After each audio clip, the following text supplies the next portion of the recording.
इस वीडियो में हम लोग अध्याय 2 वर्ग और वर्गमूल के प्रश्नावली 2.3 के प्रश्नों को हल करेंगे। क्वेश्चन नंबर 1, गुणा किए बिना निम्नलिखित वर्गों का मान ज्ञात कीजिए। तो बिना गुणा किए हमको इसका मान निकालना है। 26 का स्क्वायर क्या होगा। तो हम लोग एक फॉर्मूला यूज़ करेंगे a प्लस बी का होल स्क्वायर। क्या होता है a square plus 2ab plus b का स्क्वायर। पहले इसको हमको a प्लस बी का फॉर्म में लाना पड़ेगा। तो इसको लिख सकते हैं 20 प्लस 6 का होल स्क्वायर। तो a की जगह 20 हो गया, b की जगह 6 हो गया। तो 20 a का स्क्वायर फॉर्मूला होता है a का स्क्वायर प्लस 2ab, तो 2a की जगह 20 है इंटू b की जगह 6 है प्लस b का स्क्वायर 6 का स्क्वायर। तो ये क्या हो जाएगा 400 प्लस 6 दूनी 12, 12 दूनी 24, 240 प्लस 36। इसको सॉल्व करेंगे तो 6 4 3 7, 4 और 2 6, 676 इसका आंसर हो जाएगा। अब इसको करते हैं 34 का स्क्वायर। तो इसको भी हम लोग को a प्लस बी का होल स्क्वायर में लाना पड़ेगा। 34 30 प्लस हम 4 का होल स्क्वायर लिख सकते हैं। अब a की जगह a का स्क्वायर मतलब 30 का square plus 2ab plus b का स्क्वायर मतलब 4 का स्क्वायर। तो ये हो जाएगा 900 प्लस ये गुना करते हैं 4 3 12, 12 दूनी 24, 240 प्लस 16। तो 6 का 6, 4 1 5, 9 और 2 11, 11 56। 53 का स्क्वायर करते हैं। तो इसको भी हम लोग पहले 50 प्लस 3 50 प्लस 3 का होल स्क्वायर लिख सकते हैं, a प्लस बी का होल स्क्वायर। तो a का square plus 2ab plus b का स्क्वायर क्या हो जाएगा 2500 प्लस 5 दूनी 10, 10 तिया 30, 300 प्लस 9। तो क्या हो जाएगा ये 9 हो गया और 0 5 और 3 8 और 2 का 2, 2809 ये आंसर हो जाएगा। क्वेश्चन नंबर 2 में क्या करना है, विकर्ण तरीका का उपयोग करके निम्नलिखित संख्याओं के वर्गों का मान ज्ञात करना है। तो 2 3 4 का डायरेक्ट हम लोग को स्क्वायर करके नहीं निकालना है, हम लोग को विकर्ण तरीका यूज़ करना है। विकर्ण तरीका क्या होता है, एक स्क्वायर बनाएंगे, जितना डिजिट है 1 2 3 डिजिट है तो 3 बॉक्स इधर बनाएंगे, 3 बॉक्स हमको इधर बनाना पड़ेगा। अब उसका विकर्ण इस तरह बना लेंगे।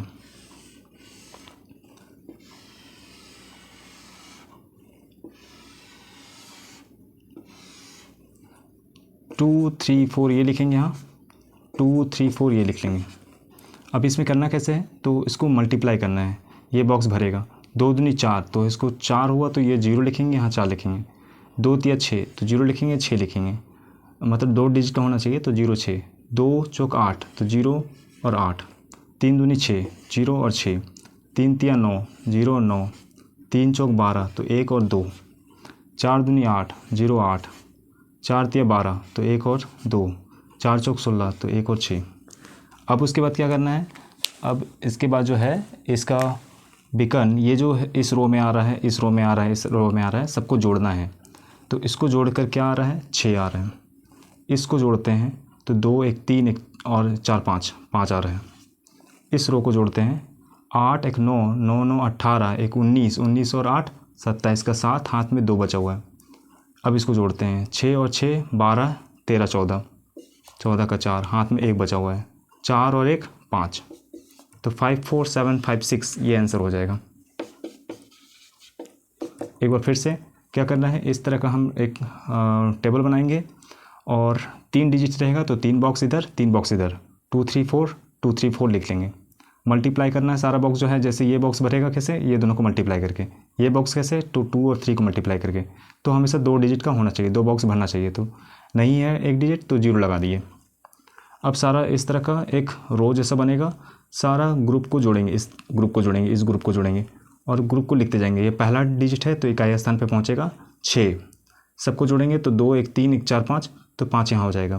फिर इसको जोड़ेंगे तो 8 1 9 9 9 18 1 19 19 और 8 27 का 7 लिखेंगे, 2 बचेगा तो 2 हमको नेक्स्ट रो में जोड़ना है। 6 6 12 1 13 14, तो 14 का 4 हो गया और 1 बचा हुआ है, तो 4 1 5 5 हो जाएगा। ये आंसर हुआ। 104 का हमको होल स्क्वायर निकालना है विकर्ण तरीका का यूज़ करके। तो विकर्ण विधि से भाई हम लोग 3 डिजिट का देख रहे हैं तो 3 बॉक्स बना लेंगे।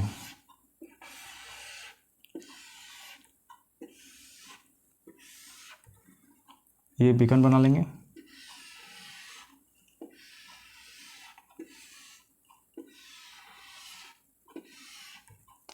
एक सौ चार। अब गुना करेंगे, एक एक का एक जीरो जा जीरो, एक 1 4 जा मतलब 4 हो जाएगा, 0 4, 0 1 जा 0, 0 0 जा 0, 0 4 जा 0, 4 1 जा 4, 0 4, 4 जा 0 जा 0, 4 4 जा 16, ये हो गया। अब क्या करेंगे, फिर से वही इस रो को जोड़ेंगे, तो इस रो में क्या आ रहा है 6, पहला डिजिट बन जाएगा। इस रो को जोड़ेंगे तो 1 और 0 को जोड़ेंगे तो 1 ही आएगा। इसको जोड़ेंगे तो 4 और 4 जुड़ेगा तो 4 4 8 हो जाएगा। इसको जोड़ेंगे तो 0 ही आएगा, और इसको जोड़ेंगे तो 1 आएगा, और इसको जोड़ेंगे तो 0, इसके आगे कोई फ़र्क नहीं पड़ता 0 का, तो ये आंसर आ जाएगा 10816। 536 का स्क्वायर, इसका बेकन विधि से बनाते हैं, तो ये भी 3 ही डिजिट का दिया है, तो यहाँ हम लोग 3 बॉक्स बना लिए।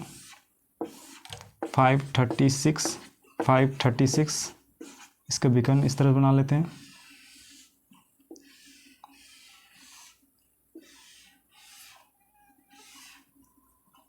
अब यहाँ सब लोग को मल्टीप्लाई करते हैं। 5 5 जा 25, तो 2 डिजिट का हो गया। 5 3 जा 15, 5 6 जा 30, 3 5 जा 15, 3 3 जा 9 0 9, और 3 6 जा 18, 6 5 जा 30, 6 3 जा 18, और 6 6 जा 36। अब फिर से वही रो को हम लोग को ऐड करना है, तो यहाँ हो जाएगा, पूरा को जोड़ते हैं तो 6 ही आता है। इसको जोड़ते हैं 8 8 16 हो गया, 16 और 3 19 हो गया। 19 का एक हाथ में बचा हुआ है, इसको जोड़ते हैं तो 9 1 10 1 11 और 1 12, 12 का 2 हो जाएगा। अब जो है वो 1 बचा हुआ है, अब इसको जोड़ते हैं 5 5 10 और 3 13, 16 1 17, 17 का 7 हो जाएगा। हाथ में 1 बचा हुआ है, 5 1 6 और 1 7 और 1 8, और ये लास्ट में 2 का 2, तो 287296 यही आंसर हो जाएगा।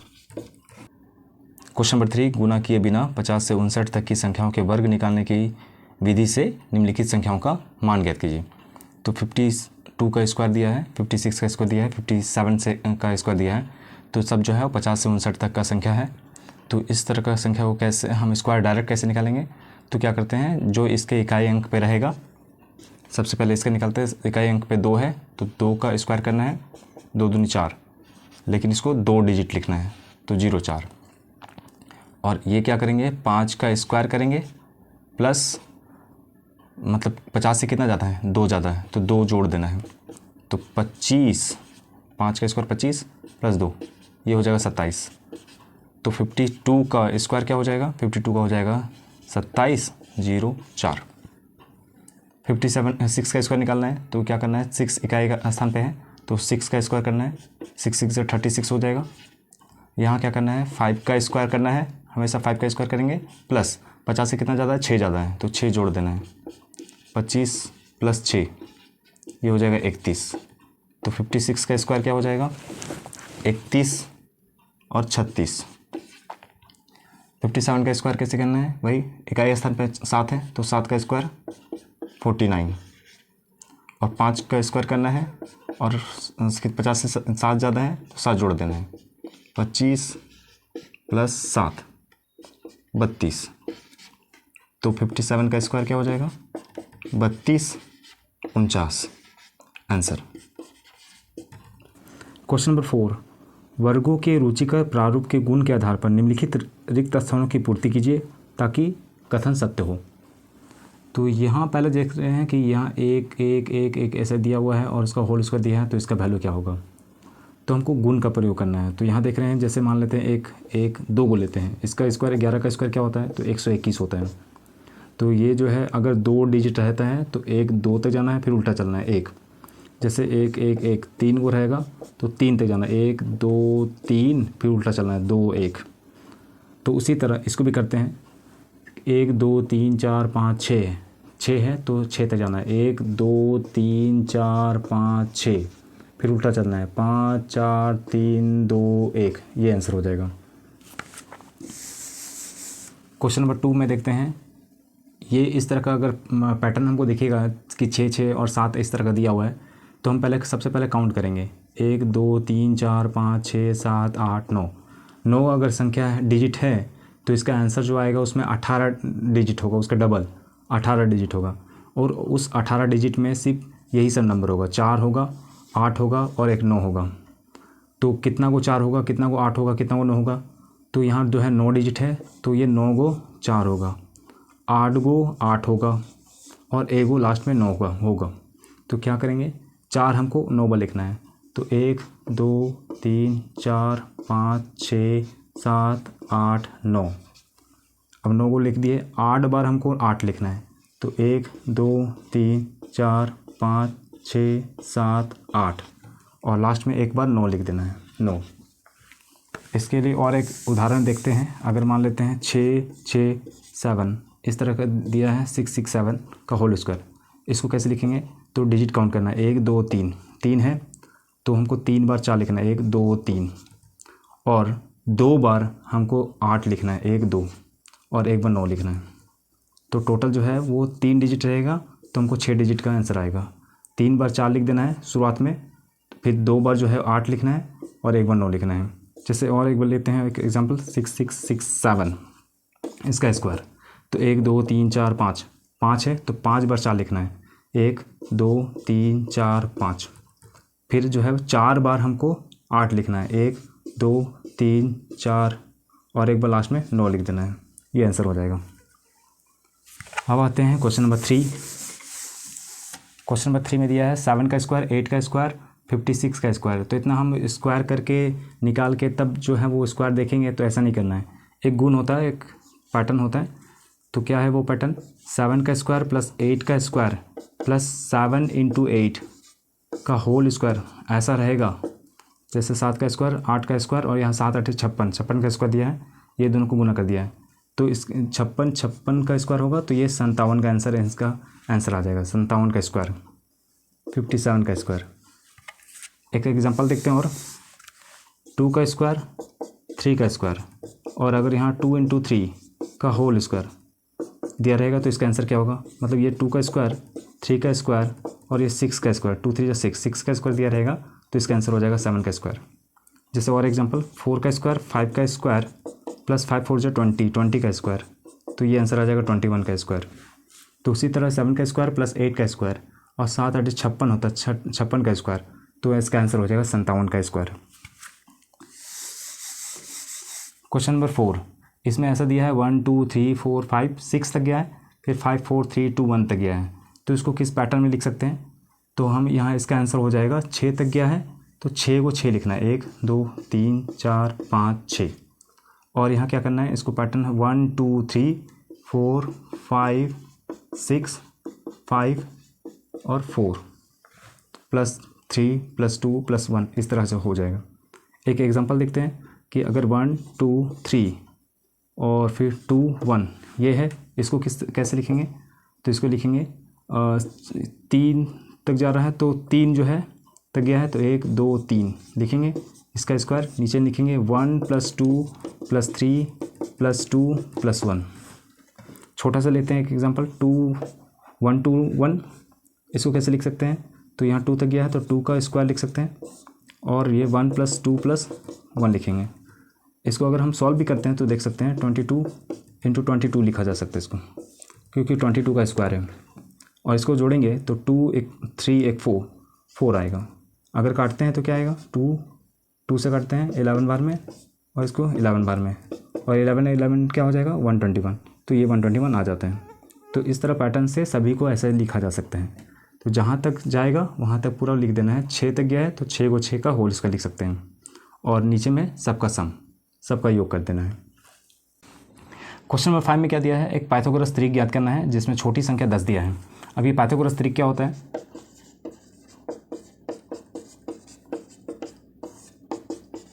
त्रिक जैसे युग्म होता है, जोड़ा होता है, जैसे 2 संख्या को जोड़ा तो यहाँ त्रिक है, यहाँ 3 संख्या को जोड़ा होगा, मतलब जोड़ा नहीं बोलेंगे, मतलब ट्रिपलेट। तो 3 संख्या एक साथ होगा जिसमें एक तीनों के बीच में एक संबंध होगा। क्या संबंध होगा? जैसे A B C 3 संख्या है, इसके बीच में कुछ संबंध होगा कि A स्क्वायर करते हैं, B स्क्वायर करते हैं, दोनों को जोड़ देते हैं तो वो C स्क्वायर के बराबर होता है। तो ये जो तीनों का जो ग्रुप होगा उसको बोलते हैं पाइथागोरस त्रिक। जिस तरह एक त्रिभुज में, समकोण त्रिभुज में ये जो है लंब होता है, ये आधार होता है, ये कर्ण होता है, इसके बीच में संबंध है कि लंब का स्क्वायर प्लस आधार का स्क्वायर वो कर्ण का स्क्वायर के बराबर होता है। तो एक m के फॉर्म में, चर संख्या m, उसके फॉर्म में एक रिलेशन दिया गया है। हम उसी के थ्रू जो है वो सारा क्वेश्चन को सॉल्व करेंगे। तो इसको m स्क्वायर प्लस 1 लिख सकते हैं, ये m स्क्वायर माइनस 1 और ये ले लेते हैं 2m, दोनों में से बदल सकते हैं तो 2m। तो तीनों के बीच में एक संबंध हो जाएगा कि हम देखेंगे इसमें सॉल्व करते हैं। तो इसका स्क्वायर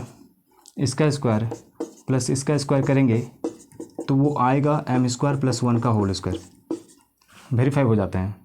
तो हमको जो दिया रहेगा संख्या, तो ये इन तीनों में से ही मान लेंगे। जैसे क्वेश्चन नंबर जो 1 में दिया हुआ है कि पाइथागोरस त्रिक ज्ञात करना है जिसमें छोटी संख्या 10 है। तो छोटी संख्या 10 है, तो ये तो सबसे बड़ी संख्या हो गया, तो ये दोनों में से हमको मानना पड़ेगा 10, किसको माने? तो m स्क्वायर अगर माइनस 1 को 10 मानते हैं तो ये पूर्ण मतलब परफेक्ट पूर्णांक नहीं आएगा या पूर्ण संख्या नहीं आएगा। कैसे नहीं आएगा? क्योंकि ये -1 है, ये इधर जाएगा तो क्या हो जाएगा? 11 हो जाएगा। m square equal to 10 plus 1 11, और हम इसका अगर m स्क्वायर उधर जाके जो है रूट हो जाएगा, √11। तो √11 नहीं निकल सकता है, पूर्ण संख्या तो नहीं निकलेगा, तो इसलिए हम इसको नहीं मानेंगे, सीधा मानेंगे 2m को मानते हैं 10, छोटी संख्या 10 मान लिए। अब m का वैल्यू निकालते हैं 10/2 5। अब ये 5 आ गया। अब हम तीनों का वैल्यू निकाल देंगे, ये तीनों का। तो पहले निकालते हैं m स्क्वायर प्लस 1 निकालते हैं, तो 5 का स्क्वायर प्लस 1 25 प्लस 1 26, फिर m स्क्वायर माइनस 1 5 का स्क्वायर माइनस 1 25 माइनस 1 24, फिर 2m। ये तीनों ही पाइथागोरस त्रिक हो जाएगा, हमेशा यही तीनों में मानना है। तो ये हो जाएगा 2 × 5 10। तो पाइथागोरस त्रिक क्या आ गया? त्रिक आ गया 10 24 और 26। क्वेश्चन नंबर 2 में क्या दिया है? एक पाइथागोरस त्रिक ज्ञात कीजिए जिसमें से एक संख्या जो है 6 हो। तो हम दोनों में से मानते हैं कि कौन सा एक संख्या 6 ले, या फिर तीनों को देखते हैं। m स्क्वायर माइनस 1 इसको 6 नहीं मान सकते हैं, क्योंकि ये -1 है, इधर जाके +1 हो जाएगा, 7 हो जाएगा, और 7 का रूट नहीं निकाल सकते हैं, मतलब पूर्ण संख्या नहीं आएगा। उसके बाद अगर यहाँ प्लस लेते हैं, 6 है, ये इधर जाके हो जाएगा -1, तो 5 आ जाएगा। 5 का भी हम परफेक्ट स्क्वायर रूट नहीं निकलेगा, तो हमको फिर वही से मानना पड़ेगा 2m = 6। तो m का वैल्यू आराम से आ जाएगा 6/2 3 आ जाएगा। तो m का वैल्यू 3 आ गया। अब तीनों का वैल्यू निकाल लेते हैं। तो m स्क्वायर प्लस 1 का वैल्यू क्या आएगा? तो 3 का स्क्वायर प्लस 1 9 + 1 10, फिर m स्क्वायर माइनस 1 3 का स्क्वायर माइनस 1, तो ये 9 - 1 ये हो जाएगा 8, और 2m 2 × 3 6। तो पाइथागोरस त्रिक क्या आएगा?